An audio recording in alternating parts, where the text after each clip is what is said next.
Like, let me just talk. You know, what's going on with that? Actually, it's very interesting. I was on my bicycle a little bit before, and I was watching this guy in front of me doing the skateboard, and he did like this hang 10 thing, and he turned around, and like, it was so smooth, and I was like, oh my God. And I was like, you know what? It doesn't matter what it is. If someone is efficient at something, it's wonderful to watch. Yeah. I mean, it's like, it was like poetry in motion, you know, it's just beautiful. And I was like, you know what, and you know, so when you see people that you know, reach a certain level of sophistication in what they do, it's wonderful to watch. Well, I would like, yes, more than anything, is to hear a little synopsis of cleansing your organs. That just okay, amazed me. I'll give you a little quickie on that. Let's see. What inspired you to start that? Well, okay, well that's a good question. I gave up candy cake, ice cream, sugar, sweets, chocolate, and anything that was processed when I was 15 years old. I somehow clued into something about, you know, you are what you eat, you know. I've never had a cavity in my life. I've never had a cup of coffee in my life. And every time I learned something that I thought was at a higher level of vibration, I always tried to adapt to it or adopt it. And there's a wonderful quote by Winston Churchill one time. He said, "Man often stumbles over truth, but he picks himself up and hurries along as though nothing ever happened." And so the moment I'd find something and I'd stumble, I'd check it out, find if there was truth in there. And then if it was, if it brought me to a higher level of resonation or vibration, I thought, let's go for it. So I ate meat up until I was 24, then I became vegetarian. And I wasn't a full vegan vegetarian, but I would eat, I was like one of those sushi vegetarians, like I'd have like sushi like once a month or something like that. But I wouldn't have any meat or cheese or this type of thing. So until I was 30. And when I got to 30, I'd already had a very successful chiropractic practice. I was seeing over 100 people a day at that time. And I was working on, you know, trying to be as healthy as I can. And what happened was I had a visit from a Dr. David Carmos who came into my office actually as a patient. And he was 56 at the time, and he had gone through a very traumatic experience in Mexico and came out of it quite unscathed. I mean, emotionally and unbitter, and it was just amazing and fascinated me. You know? And also the level of health that he attained. He was, at that time, 26 years older than me, and all the things that I thought I had achieved a certain level, he blew me away at. And people would come into my office and they would look at me and they would be my patient. I was 30 and they thought, you know, this is a picture of health. And still, I saw somebody who had talked to me, and I was like, wait a sec, all right, I got to rethink my program. And so I did. And so what ended up happening was, when I was 24 years old, I had reconstructed knee surgery because I busted up my knee when I was playing basketball. And they put 2 titanium screws on my knee that were 2.5 inches long. And I left my knee with the inability to move past like maybe 10 degrees for like 6.5 years. And I loved basketball. Loved it. That was my sport. And so what happened was when David had come into the office, he had noticed my knee and I'd hobble around a little bit. You know, every so often it was sore. You know, I couldn't move it that much. And he said, "What happened to your knee?" And I said, "Well, it's my bad knee. Had an injury years ago. You know, had reconstructive surgery." And he said, "Why do you call it your bad knee?" And I said, "Well, it's not as good as the other one." He said, "Well, considering the damage you did to it, and it's still supporting you, maybe you should rethink that." And I thought, well, probably a good idea, you know? So what I did was, I thought about that. And I thought, gosh, if you had a child that was like hurt, you wouldn't say, "That's my bad child." You'd say, "Well, that's a child needs a little more love or attention or caring," you know, this type of thing. So what I did was I had it talk into my knee. And I kind of grabbed it like this. And I said, "Listen, buddy," I said, "excuse me." I said, "I didn't realize the damage I did to you when I did it, you know." I said, "I am sorry."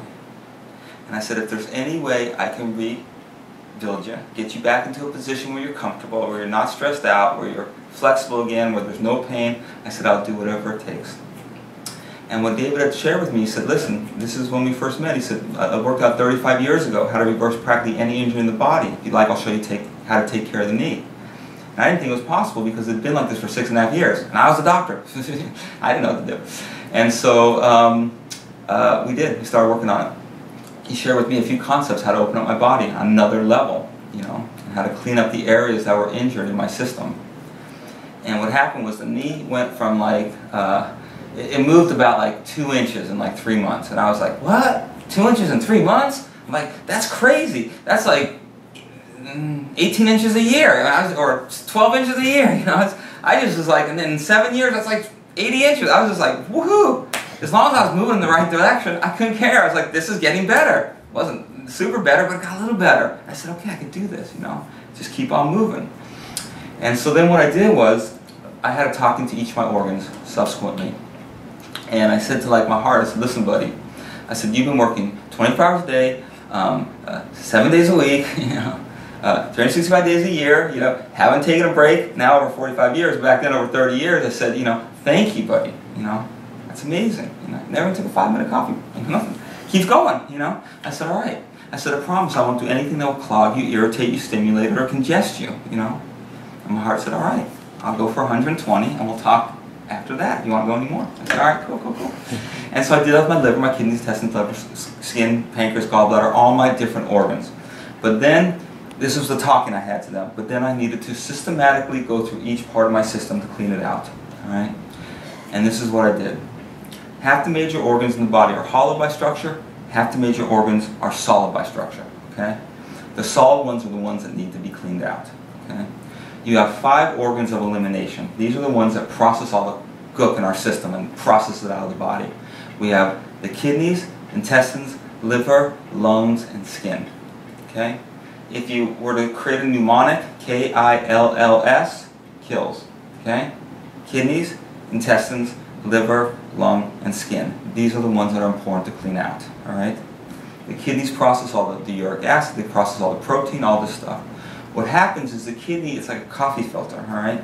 And you put this stuff in the body, and eventually it filters out. But the residue gets collected right into that kidney, which is the filter, all right? And if you're eating things that are like high in protein, like animal protein, high cholesterol, high saturated fat, when this stuff breaks down, it breaks into uric acid, pyruvic acid, lactic acid. These are little sand crystals, just tiny little crystals, and what happens is it starts settling into the organ. And it impedes the ability of the organ to function, all right? Now, eventually, because of all that residue that's built up in the kidney, if it's protein-based, it could cause putrefaction, okay? It could start getting infected. This is why these people have these challenges with all, you know, these organs. And oftentimes what happens is they get these things which are called like chronic recurrent, you know, infections, like a kidney infection, chronic recurrent. They get it and it's like next year they get another one, and then another one, this type of thing. And what happens is this, because if you have a lot of residue that's gooky in there, eventually you're going to get like some infection that's going to kind of build up in there. So what happens is, in theory, you go to the doctor and he says, oh, I'm going to give you some antibiotics. And you say, okay, thanks. And actually by definition it's actually funny because antibiotics is anti-bio, anti-life. Maybe you could get a better choice than that. But alright, let's say you go traditional route, you go to the antibiotics and you take these antibiotics and in theory it kills all the life bacteria in your body. Okay, good. So what happens is it kills the bacteria, alright? And you go, oh my god, kidney infection's gone, no problem anymore, bacteria's dead, alright? But what happens is 3 months later, the bacteria start waking up again, and they have the same environment to grow in because you haven't done anything to the environment, acidic or alkalize it or clean it out, okay?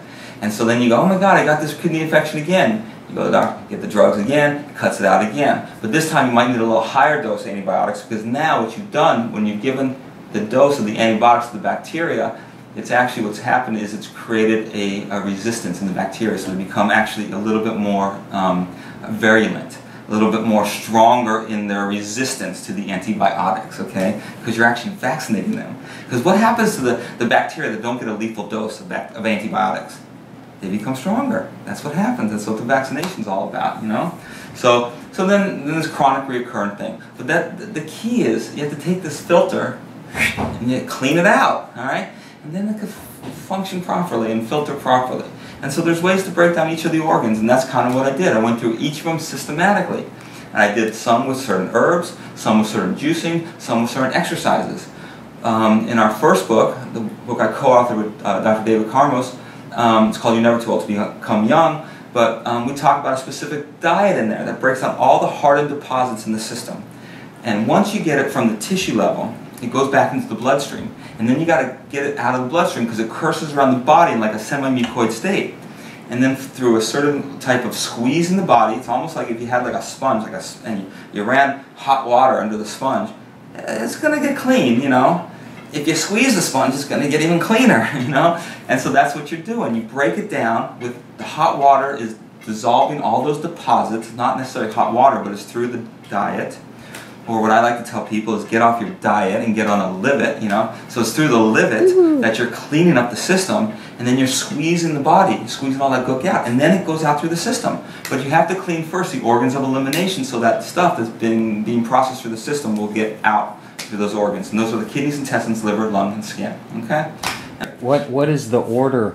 Where did you start? Well, I got and to. That's a great question. And that was a 7-year process. Yeah, actually, I thought it was going to be 7 years. You know, because I gave myself 7 years, and because they say it takes 7 years to get a new body. So I thought, okay, 7 years, I'll do it. You know, and it's very interesting because I'm involved in the Essenes, and the Essenes, they're an ancient group that were very much into metaphysics and philosophy, and were able to heal and lived an average life of 125 years. They were alchemists, but also human alchemists. They understood the body tremendously.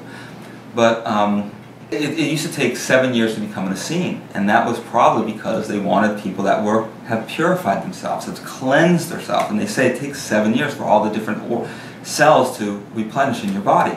I thought it was going to take 7 years.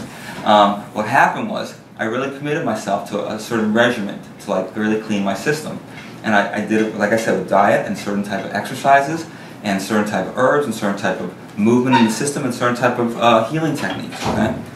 And but what I do is when I was learning yoga, because my body was really stiff, you know, it was like really, really stiff. I was like kind of like guy stiff, or it's like I couldn't move anything, you know. And so I started doing the yoga, and it was like I saw the value of it. But it used to take me about 4 to 5 hours to do like a yoga session where I felt like, whoa, all right, I feel really good right now, you know. And so and I used to go to the office like 7 in the morning till 7 at night. So I was like busy, seeing a lot of patients, and I'd come home and I was tired. But what happened is I'd get up between like 2:30 and 3 in the morning, and I'd do 4 to 5 hours of yoga, meditation, pranayama, different breathing rhythms, because I would help to open up my body, you know. And then with the diet, I was cleaning it up and I was squeezing it out, you know. And I didn't know how long it was going to last, but I was committed to, you know, opening up every part of my system. I'll tell you why in a little bit. And what happened was it lasted 3.5 years. And I did that just like every single day for 3.5 years, like 4 to 5 hours of yoga. And then one day I woke up like after 3.5 years, and I was like, oh, pretty good, you know, all right, you know, my body felt pretty good. So what happened was I wanted to clean up every single thing I could think of in the system. So I created a certain program, diet, this type of thing, and certain exercise. And after 3.5 years, I would say that 90% was done. 90% after 3.5 years. After 7 years, 95%. I mean, it was like, I worked just as hard those next 3.5 years, but it was like as you get closer to the, you know, at the very tissue level, at the very, you know, deep level, it comes out very slow. And a lot of it came out etherically. A lot of it came out in the breath. It was cleansing of the very etherical type of energies in the system. After, now it's been close to 14 years, I'd say it's pretty close to like 99%. I mean, almost, I mean, I don't know if there's really many, I don't think there's any blocks left on my system, but it, you know, might be, there's a few things that I could always improve, you know, always. So, but I really worked at cleaning up each, and I did it systematically. And so now for people, you know, it's not just like, oh, this is the formula, because you really have to take where someone's at and kind of guide them through that process. And one thing that happens is, what's really important, what's really good, is to make sure that you, there's a preliminary thing. It's not just like clean the organs. Like, no, first you got to eliminate certain things in the system. You got to prepare the system. You know, it's very interesting because, you know, a lot of people, they're into superfoods, or people push superfoods and all these things, and a lot of them are wonderful, but the people's system aren't even clean enough to even be able to utilize properly all that type of strong nutrients, or those very, very, you know, amazing nutrients. Their body is toxic, you know. And one thing that happens is that it's a basal membrane level. There's something known as the basal membrane, and it's a semi-permeable membrane that allows the nutrients to cross through the cellular wall. And what happens in babies, it's very porous, so things pass through very easily, okay? Nutrients go in, and that's why little babies, when they drink mother's milk, they can get fat. You know, it's like, they can get all chubby just by drinking mother's milk. Things go in very easily. But as people get older, oftentimes you know, they might be very thin. Like their arms are very thin, their legs are very thin. They might have a pendulous abdomen because their organs are swollen, but their body's thin. It's hard for them to gain weight. And what's happened is the basal membrane becomes more dense, okay? Things can't pass through very easily. So what I did in my system, and one of my goals for cleansing the system, was to clean the basal membrane. So I could live on the very simplest foods, things go in into my, the nutrients go very easily into my cellular walls, and I'm able to, like, you know, build somewhat, you know, on a very, very light diet. I mean, like, I don't want to tell you what I eat, but I mean, I'm happy to, but it's, because I don't want to scare people, because it's so light, and it's like, you know, I do one meal a day, and, you know, it's 80%, you know, fruit, but not fruit of the, no sweet fruits. I don't do a lot of that. I do mostly high water content foods, cucumber, apple, you know, tomato, celery, grapes, you know, I love those. So very simple foods, sprouts, you know, and that's pretty much, you know, similar, pretty easy, you know, but high water content. I want to mimic what the body is. The body's close to 80% water. I want to mimic my foods to be 80% water. That's what the way the system should work, you know.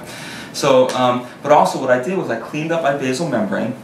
So now things can pass through very easily, okay? And then, as I was saying about the superfoods, once you do the cleaning of the system, then you could you get more nutrients out of some of these superfoods that are, you know, that we're utilizing.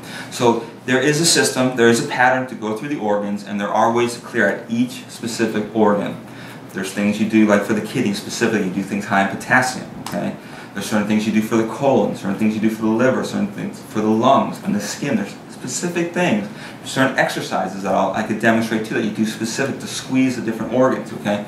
But it's not just like a cookie cutter thing. You kind of have to assess where someone's at, put them on a transitional program so their body starts becoming more alkaline and starts, all this congestion starts to moving in the right direction, which is out of the system. And then you do, systematically, you go through a little bit of the organs and clean out each of those things out.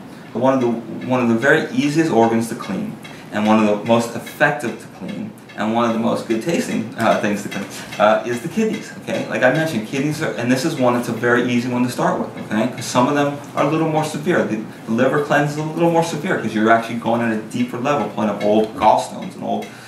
Every organ has an emotion tied into it. Mm-hmm. So when you affect the organ and cleaning it out, you're actually gonna, you know, create that emotion. So like, for instance, the kidneys are fear, you know? So you might, as you're cleaning it out, you might feel a little uncomfortable, a little fearful or something. But what happens is once you clean out that organ, you clean out the emotion. It's like gone. It's not like, oh, I'm just having a good day. No, it's just like it's not present anymore, you know? And that's why when you stop eating things that affect the kidneys as much, like concentrated animal protein, it just sticks to that filter and doesn't it clogs it up. And so oftentimes, when people transcend or transition to a more plant-based nutrition, they eliminate some of this fears. They eliminate some of this anger, because the anger is the gallbladder. Depression is liver. And so when you're cleansing out these organs, sometimes you can be in a position where you're not the most comfortable, you know, so, because you're cleaning out that emotion, but you can't actually clean it out. And once you do, it's out. Okay. So for the kidneys, like I said, they're fear. That's the emotion tied into it, and essentially what that means is, and they came up with this 5,000 years ago. The Chinese, I think, were the first one to identify this, but there's energy that moves through the system, you know, and when it hits the organ, it has a certain blockage in there. As it moves through there, the vibration that comes out would be fear, this type of level of vibration. If it's the liver, it's depression, this type of thing. So for the kidneys, you do things high in potassium. The two easiest things I know to clean out the kidneys is, and what's nice is if you do it therapeutically, that means if you just take it in as like a mono diet where you're just eating this, not attached to other types of foods, it's a more effective cleaner. It cleans at a deeper level. So you can do a juice of apple cucumber, all right? You got a juicer? Juice those apple cucumber. It's wonderful. You can do 6 ounces apple, 8 ounces cucumber, or 10 ounces cucumber, or if you need a little sweeter, you can put a little more apple in there. The cucumber will be the higher cleanser of the organ. So you could use a little more cucumber if you could handle it. And I think it tastes really nice. It's a really nice combination. And if you sip that early in the morning without eating anything else, you will notice probably within about 40 minutes you'll be eliminating cucumber. You know, you'll know that it's going through you. And what happens is it slowly kind of it cleans out the kidney. It just starts squeezing that gook out of there. And that's something you can do on a daily basis. It's a super easy cleanse. But again, if you do it on an empty stomach, or that the first thing you put in your system in the morning, it's going to be highly effective. Okay. Another thing can be done is super easy is watermelon. Love watermelon, you know, yummy, yummy, yummy. Watermelon is really high in potassium. Okay, so what you can do is you can just decide to do a mono fast for that day. All you do is eat watermelon. Okay, it's it's delicious, it's refreshing. What's nice about watermelon, you can juice it. It will be more effective in cleaning more of a potassium pump for the kidney, although the fiber from the watermelon is also very therapeutic. And if you did watermelon for a day, and even if you could do watermelon for 3 days without eating anything else, you would notice some amazing effects. First, you'd notice that a lot of the water weight would be eliminated because you'd be eliminating all that from the potassium, a lot of the water in the system. Plus, the fiber from the watermelon, it would help to cleanse out the lower bowels.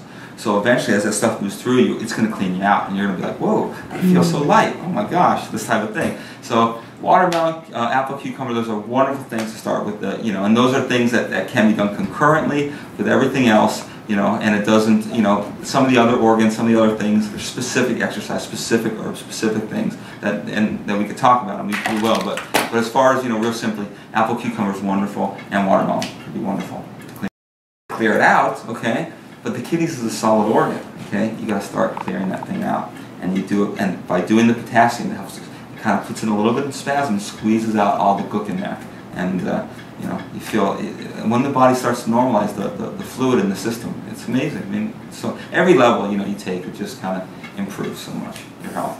Yeah. And you do it by cleaning out the organs, so they have this nice viscosity. They can pump like this, and then you do special exercises and the yoga. So every joint in your system has no resistance in there. And what happens with normally as the blood flows throughout the body, anywhere it gets to like a curve, it kind of goes and it kind of slows down a little bit.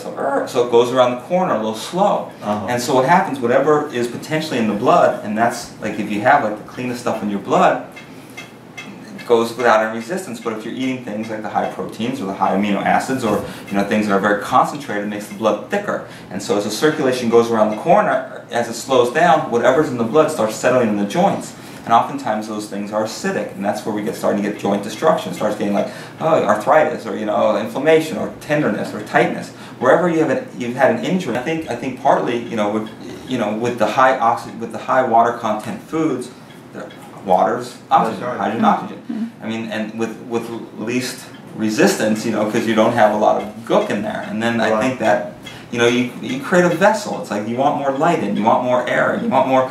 You want to make the body as light as possible so you can bring all those energies in, and you squeeze out everything so the energy can flow freely, and then you build little storehouses to contain the energy when you need it, and then you eat in a way where you're replenishing your system with the oxygen and a few nutrients.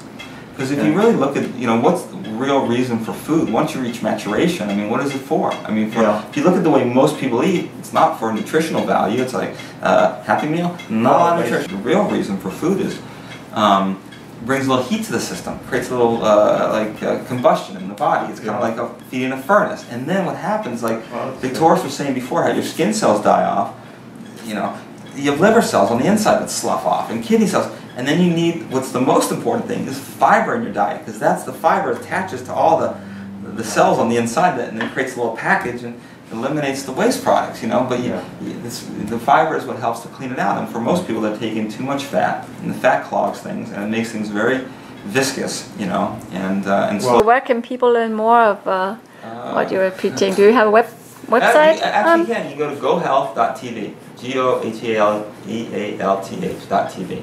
A lot of stuff on there, and if you want to contact, you can hit me up there. Okay, thank you.